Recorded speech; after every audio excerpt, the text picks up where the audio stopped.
ব্রহ্মপুত্র, তার উপরে একটা ব্রিজ তৈরি হচ্ছে। পাহাড়টা দেখছেন না, এই যে ছোট পাহাড়টা, ওইটা মা পার্বতী আর শিবের মন্দির। মার বাড়ির দর্শন করলে ওইটা যাইতে লাগে। আচ্ছা, মার বাড়ি দর্শন করলে ওইটা যাইতে- উমানন্দে যাইতে লাগবে।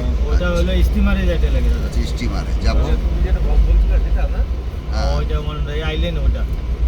আচ্ছা, ওইটা আইল্যান্ড।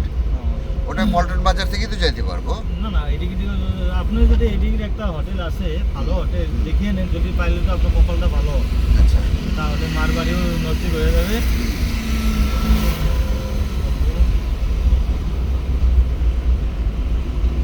গুয়াহাটি যদি আপনি সাইট সিন করে সব হয়ে যাবে একদিনে। আটটা টেম্পল হবে।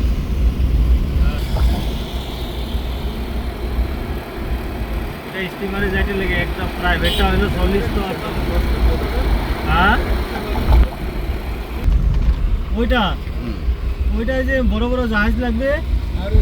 না না, যে স্ট্যাচু এটা মূর্তিটা, হ্যাঁ, মূর্তিটা। এটা হলো মুঘলের সঙ্গে এই যে এইটা তরলটা নিয়ে এসে না, হুম। এরকম দেখা যাচ্ছে ওইটা মুঘলের সঙ্গে যুদ্ধ করছিল। ওইটার নাম হলো রাশিদ বর ফুকন, আচ্ছা, বুঝছেন? ও মুঘলের এই সরাইঘাটের দিকে ও ঢুকতে দিল না, আচ্ছা। সবেরে মারিয়া কাটিয়ে একদম খতম করে দিচ্ছে। ও ইতিহাসে কিতাবে পাওয়া যায় ওই নাম। আচ্ছা, আমরা এখন পল্টন বাজারে যাচ্ছি তো। পল্টন বাজারে যাচ্ছি, আর ওইটা হোটেল দেখে নিন আপনার যদি। না, একদম পল্টন বাজারেই চলো, দেখতে হবে না এখানে। না, এটা হোটেল ছিল না, কোনো দরকার নেই। এটা হোটেল বড়দোয়া।